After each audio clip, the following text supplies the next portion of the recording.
Dave Birkett here, along with Carlos Monarrez. And Carlos, the 2021 league year is here. Free agency open 4 p.m. today. And before free agency open, the Lions made a couple moves. A trade for Michael Brockers, not yet official, but it will be probably late Thursday when he comes to town to sign his new contract. And they added Jamal Williams, running back from the Green Bay Packers, another move that's not official, but it is done. And let's start there. Lions have been pretty quiet so far in free agency. Not a lot of money to spend, but I think they're two solid additions. They make the team better. Don't make them championship contenders, but I do think they make them better. Yeah, I think John Johnson's going to be the guy that really I'm looking forward to seeing him on the field, Dave. You promised everybody he'd be a Lion this year. No promises were made. Let's go back. I'm going to go back to your Twitter feed and make sure that's none other. Dave Birkett always has an escape hatch everywhere. You can never pin him down on anything. True. Genius of Dave. Yeah, absolutely. These guys are pieces. Good players still. Jamal Williams a little younger. What is he? 25, 26? He's pretty young still. Brocker's a little bit older, but you got to start with somewhere. They made some cuts, obviously, guys like Nick Williams. John Pennicini's obviously still young, so you need a veteran presence on that defensive line. And I think I think they're solid moves, solid signings, and you can't discount Romeo Okwara, keeping your own guy. I mean, that was, we talked about that last week with Kenny Golladay, and I was shocked that they didn't franchise him, and I was even more shocked that they signed Okwara. And he talked about that today, but what were you surprised by the Okwara signing? Yeah, first, just one slip of the tongue that you had there. It was Danny Shelton, not Nick Williams, that they cut. So Nick's still around for now, but I'm sorry. Right. I'm sorry. No, you're right, though. I mean, Okwara, Trey Flowers, Michael Brockers, Pennicini's a good nose. He's not going to play, obviously, in pass rush situations. But, look, they at least have the makings of a solid defensive line. And that's something that you need in today's NFL. And because they're going to have a young secondary, it's going to be even more important to get that pass rush gassed up. So I think you're right. I mean, listening to Romeo talk today, it seemed like that thing was – he wanted that to happen. He was never going to take it to the open market because he wanted to play with his brother. And so, maybe he did give the Lions a little bit of a discount there. But solid player. He's another ascending player, 26 years old, or will be this fall. And so it was good that they were able to keep him under contract. Carlos, I thought, as I've written that and said before, that the Lions should have franchised Kenny Golladay. But look, the market has been so slow moving at wide receiver. Maybe we should give Brad Holmes a little bit of credit here, and maybe he was right to not franchise him. I still think, the Lions, they might have been able to get more in a trade for Golladay had they held on to him until October's deadline, than they would have with this late third round compensatory pick. But there's a lot of risk in doing something like that too. You got to have Golladay stay healthy and play well. And so, I'll eat my words on that. As things stand right now, it looks like I was wrong, and it looks like Brad, played the market right. And we've said this before, Carlos. Free agency is fool's gold, and so I've never been big fans of teams that go out and throw money at all their problems, aka the New England Patriots. And so I like what the Lions have done in terms of taking things slow and waiting, and they still have more moves to make, wide receiver and safety and the slot cornerback, but they should be able to get some of those guys at relatively discounted prices. Yeah. I think you're right. That they're being careful with their money. They know they're not a couple players away here. These guys, Brockers and maybe not quite as much Jamal Williams, but they're kind of stopgap players. They're pieces that are going to help them build for the future. And that's going to involve the draft and undrafted guys and, working the waiver wires and all that in the next year or two to start building that team. But I still, I'm sticking to my guns on Golladay. Maybe that's the way the market is right now, but the market's messed up because of COVID and you're right. The reduced cap, and it's going to go up next year. Obviously it will go up next year, so you sign a guy to a longer term deal, you can massage his contract, you can move money around, bonus, whatever it is. And we know what kind of player Kenny Golladay was. He was a Pro Bowl player, he's going to be a good player, whoever gets him. So I think, and that's what we don't know. I think you could hold on to him, and he could be a trade chip down the line to get more than a third round pick. I think that shouldn't have been too hard. but maybe this speaks more to Brad Holmes' comfort level with evaluating players he feels he can get to be comparable to Kenny rather than pulling off trades down the road. And like you said, there's a variable of injury, whatever it might be. But I still would have rather held on to him, to have that, we've all seen him in Detroit play. He's been a really good player. You don't have anyone right now who's going to fill that hole. So that's going to be tough, unless, even with TJ Hawkinson, that receiver room still needs a lot of help. The pass catchers, it's hard to see him go without replacing him. And that may come in a little bit, but you're not going to replace him probably with another receiver at his level, at his age. So I would have liked to see him kept Golladay. Yeah, I mean, you're right that they're not going to replace him with a similar caliber player in free agency. Maybe they do in the draft, a young guy, and for where this team is at, that player could be more valuable to them down the road, because we've talked about this before, so not to get back into it, but never have seen Kenny as being a long-term fit, once they decided to move on from Stafford and once this new regime was sort of in place. But look, right now, Terrell Williams is your number one receiver. You certainly need more help there.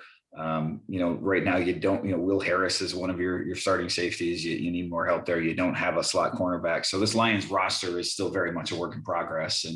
And as we've said all along, the window for this team to win is still, a year or two down the road. So the big thing for them is to, continue acquiring draft picks, and they haven't done anything to hurt their potential, haul of compensatory picks that they're going to get in 2022. And I think that'll probably, they'll probably stay in that realm because, look, they're going to have 2 firsts, and who knows what you get for Golladay. The report, Wednesday evening was that he was going to visit the Giants. That's certainly a landing spot that could happen. And it's going to be for big money. We'll see what the money is at the end of the day, if it's 14 million or 16 million or whatever, but it's going to be big money. So it's going to get the Lions a 3rd round compensatory pick. And bottom line is, for them to get a good evaluation of Jared Goff, if they don't draft a quarterback this year, they're going to have some people for Jared Goff to throw to. And right now that's TJ Hawkinson and Terrell Williams and DeAndre Swift. They need somebody else on the outside. I think that player is coming at some point relatively soon.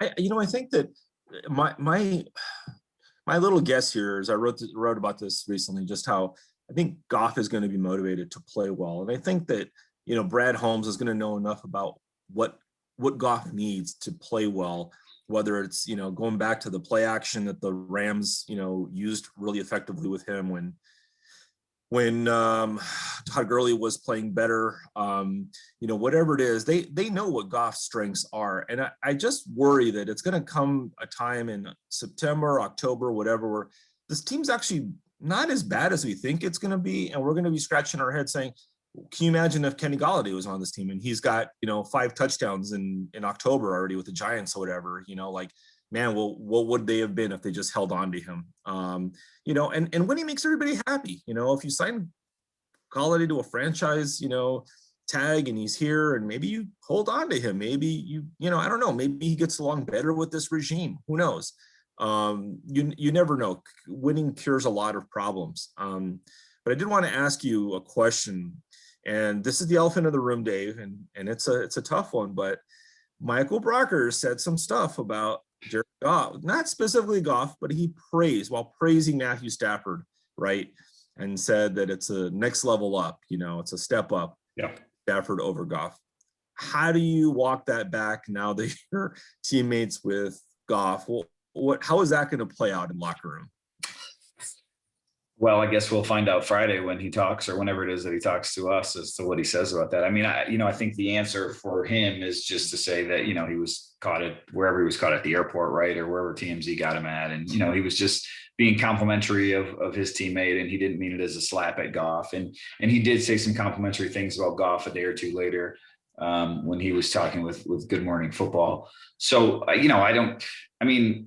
Matthew Stafford is a step up from Jared Goff. You're not supposed to say that, I guess, if you're a teammate of Goff, but Matthew Stafford is a step up from Jared Goff. And so he was just being honest. And, it is something that I think, you're going to have to address if you're Brockers and if you're Goff. That's just something that, hey, you get there and you say, this is what I said. And look, I was speaking out of turn or whatever it is. You just have to address it. And because you look at what happened in LA with Goff, just in talking to some people around Jared, I think that's the big problem that he had with the way things ended there, was that there was no communication. It was sort of the thing where, things were going a little bit wrong and they didn't know exactly, or he didn't understand exactly why he fell out of favor there. And next thing he knows, he's traded. And so it was the way that the Rams handled it, I think, that left him with this bad feeling in their mouth. So communication is key, whoever you were talking about. And in this regard, I think that would just be the thing that,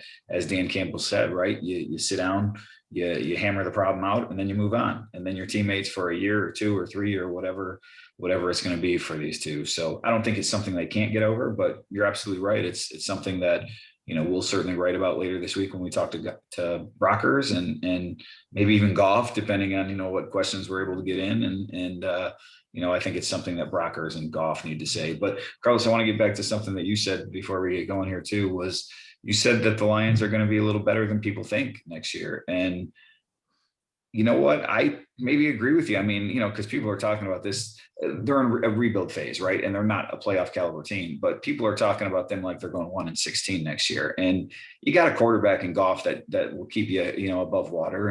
And you got a pretty good offensive line and you got some defensive players up front now. And so I don't think the Lions again are a 10-win team, but we're probably talking like a 6-win team or something like that here. So I don't know. It's made me sort of think about this rebuild, a couple ways, that maybe you do need to get your quarterback this year in case you're not picking top 5 next year. And beyond that, it's sort of that you're not rebuilding on the fly because they are tearing this down a little bit, but I think it's important to get some wins while you're rebuilding to give some credibility to the coach and the GM and everyone that's there. And so, as I sort of looked ahead and project ahead a few months, I'm fairly optimistic about, the direction of this team, not for making the playoffs in 2021, but for setting the groundwork, laying the groundwork, the foundation of what they're going to be down the road. Yeah. I mean, I think it's, when I think that they might be, like you said, a little better than people think, right? People are probably assuming 3 wins or whatever it might be, right? And they might be closer to 6 or 7. I just haven't. I've watched Goff enough to think that he's got potential in him, and he's got a lot of motivation to do well. Probably just has to look over to Michael Brockers' locker room and get motivation now. So it's not going to be that hard. But yeah, I mean, the run game is hopefully it'll be as good or a little bit better next year. You got TJ Hawkinson, like you said, the O-line. The defense is the big question. That's going to be the area where you're going through a massive rebuild, and an Aaron Glenn and a first-time coordinator, and I'm dubious about everybody. It's like I think people tend to, I don't know, I'm maybe a glass half full kind of guy, but people believe it or not, Dave, once in a while, and people like, oh my God, they're all former players. Every coach is a former player. They understand the NFL. That it's a lot different than having called plays, designed defenses and adjusted, and even guys who've done it before, who've been, long-time coaches and first-time coordinators. It's not always easy. There's going to be some learning curve there. So I don't know. We talked to Aquar today and didn't say much about the defense, just that, he was looking forward to it, just wanted to play anywhere. We don't know what Aaron Glenn's going to do, what's going to happen, who they're going to get. There's nobody playing nickel. They need help, on every level. The linebackers still are a huge problem, right? So that's a major gaping hole. We don't know. It may have to rely on offense, but that's the thing. It's maybe, what if Goff comes in and plays well, and what if you were a Kenny Golladay away from making a few more plays here and there? I mean, look at last year, right? They lose the opener because DeAndre Swift can't hold on to an easy pass. That changes kind of the tenor of the season. Lots of little plays like that it may come down to. So I think that I believe a little bit more in Goff than people are maybe giving him credit for, believing in, like I know Stafford's a much better quarterback with Level up. one Pro Bowl and no playoff wins. And Goff has 2 Pro Bowls and he's been to a Super Bowl. But Goff is horrible. I know he's much worse than Stafford. Yeah, Stafford was MVP of the Pro Bowl. Do you not remember that, Carlos? You're right. I'm sorry. Pro Bowl. Come on. MVP of the Pro Bowl and Birkett's heart. Yes, I know. Half season MVP. Come on. Half season MVP. You and Schrager, right? So I just don't think the offense will be as bad as we think, which is why I'm kind of bummed about Golladay, because I think that would have continued. I think the offense would have had a better chance to move forward. But yeah, I don't know. I think, who knows, if the pressure's off, if nobody's thinking, that and the division's not great, other than the Packers and division, the Vikings should take us. Come on, Andy Dalton. You're not buying Andy Dalton in Chicago, huh? Is it Andy Dalton? Are they still going after Russell, and are they going after anybody else, or is that it? I mean, it sounds just from the reports like that Russell thing is dead, but Andy Dalton, right? Andy Dalton is leading the Bears to greatness.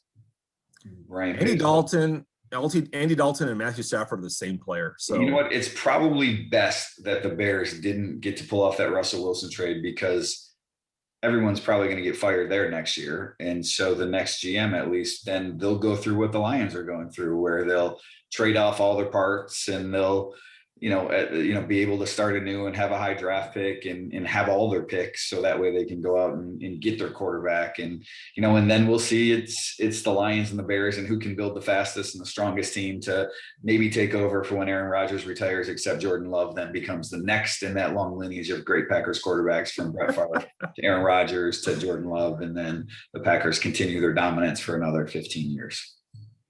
Yeah, I don't see the Bears regime making it, to the end of the season this year. So, it's going to be tough for them. And I don't know about the Vikings. I mean, I think one down year, rebuilding that defense. Zimmer's a pretty good coach. He probably has some plans, but that's in the next couple of years. This division's going to change quite a bit with Rodgers' age and everything, and so. Yeah, maybe the timing would work. Can you imagine that the timing actually worked, where Trey Lance comes in and leads the Lions to an NFC North crown in 2 years with a showdown against Aaron Love in Green Bay, Birkett's there in Lambeau Field, covering it all.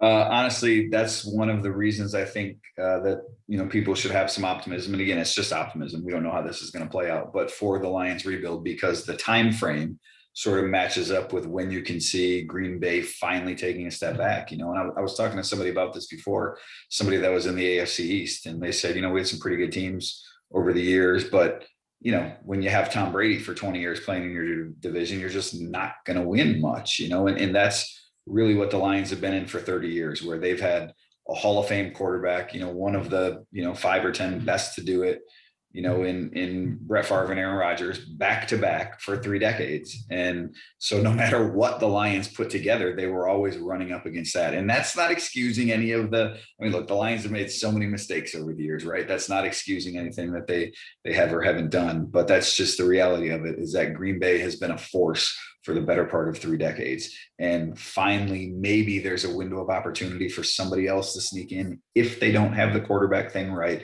when Aaron Rodgers finally is done. And so that's, I like what the Lions have done so far in, this rebuild, how they've set themselves up with the extra draft picks, and they're taking care of all their, their cap space now, right? They're going to have 40 million in dead money, and they're getting it all out of the way. So that way they can have a clean slate going forward. And, so I like what they're doing, but at the end of the day, it still is going to come down to having the right person at the quarterback spot. And that's why, whether it's Goff and they really do believe in him, we'll see. Whether it's a draft pick at number 7, whether it's next year going to get that guy, that's still the most important thing that this regime needs to do, is nail that quarterback position. And that's why, to me, all eyes are still on that this offseason. Jared Goff, the draft, nothing that's happening in free agency this week really matters. It's still about Jared Goff. It's still about the quarterback, whoever they do or don't take at 7, and whether that guy is the player, the quarterback for this team for the future. And let's not forget something else too, right? The Bears still need a quarterback because Dalton is not the long-term solution there. And the Vikings are going to need a quarterback because Kirk Cousins just is not cutting it there. So you've got three teams that, you know, and maybe the Packers, depending on what happens with Love and all that, you know, I mean, they're the future of quarterback in the division is unsettled past this year. You don't know what's going to happen. So yeah, if they can, if this might be the year, if Brad Holmes is convinced, he's supposedly pretty good at judging quarterbacks, they might need to you know, speed up the clock a little bit and pick their guy at 7 this year while they can get him, because you can just see them missing out on the Bears beat and trade up, or some, of course they would get some bad quarterback, they wouldn't trade up to get the right guy, but you know, so the Vikings sneaking in ahead of them, whatever it is. And it's funny, right? How long, the weird thing is, it's just weird how Rodgers and Favre have been these rocks for whatever it is now, 20 plus years. And meanwhile, you know, the Bears have run through all these quarterbacks. The Vikings have run through all these quarterbacks. You know, the Lions kept the quarterback, but the wrong quarterback for too long. You know, they should have gone through way more quarterbacks than this, you know, like there's only been, you know, the Packers have been this weird anomaly in the division. And even if you compare them, right, to the Saints and the Patriots, whatever, you know, 2 back-to-back first ballot, you know, Hall of Fame quarterbacks is crazy. It really is. I mean, it's a special thing that they've done there. And I think it's easy to overlook because of because of all the mistakes that people have made in Detroit, that it's easy for fans to overlook how special what Green Bay has built there the last 3 decades is. But, you know, we'll see. We'll find out before long, I guess, here exactly what the Lions are going to do. Mock draft 2.0 probably coming out next week. Now that the first wave of free agency is just about over, we'll wait and see if there's a few more, signings made by the Lions. Carlos, you got the floor. Go ahead. Trades? Do we have trades in this? We'll probably wait till mock draft 3.0 for trades. We'll see. We might have to do it. I think I'd like to set the board first, right? See who needs what, and that's sort of my exercise, right? We'll go through that, and then mock draft 3. Maybe we'll sneak some trades in there. So we'll see. Well, maybe I'll get crafty and get a little crazy, and I don't know. But right now I'm thinking probably wait a little bit on trades. But hey, who knows? Trey Lance, could it be him for the second straight week? Is he going in the first 6 picks this time? You have to tune into freak.com next week and find out. $39 special subscription. Subscribe right now. That $39 for the year. It ends today, I think, right? Hopefully this video posts on Wednesday. I think it ends Wednesday at midnight. You can check out to Carlos Monarrez at freepress.com. And yeah, that's what it is. So, all right, let's leave it there. Lions, I'm sure we'll have more moves coming up. We got another, let's just leave you with this. The Cincinnati Bengals also offering Kenny Galladay a contract. So Kenny Galladay, all of a sudden, a man in demand. New York Giants visit coming up. Cincinnati Bengals have an offer on the table. Does he want to play with Daniel Jones? Does he want to play with Joe Burrow? Does he want to take the 1-year deal and hit the market again? Does he want to play for a Matt Patricia disciple and Joe Judge? A lot going on with Kenny Galladay. We'll continue to talk about this. Maybe we'll talk again, Carlos, after Jared Goff is introduced on Friday as the Detroit Lions quarterback. But let's leave it there for now. For Carlos Monarrez, I'm Dave Birkett, freak.com.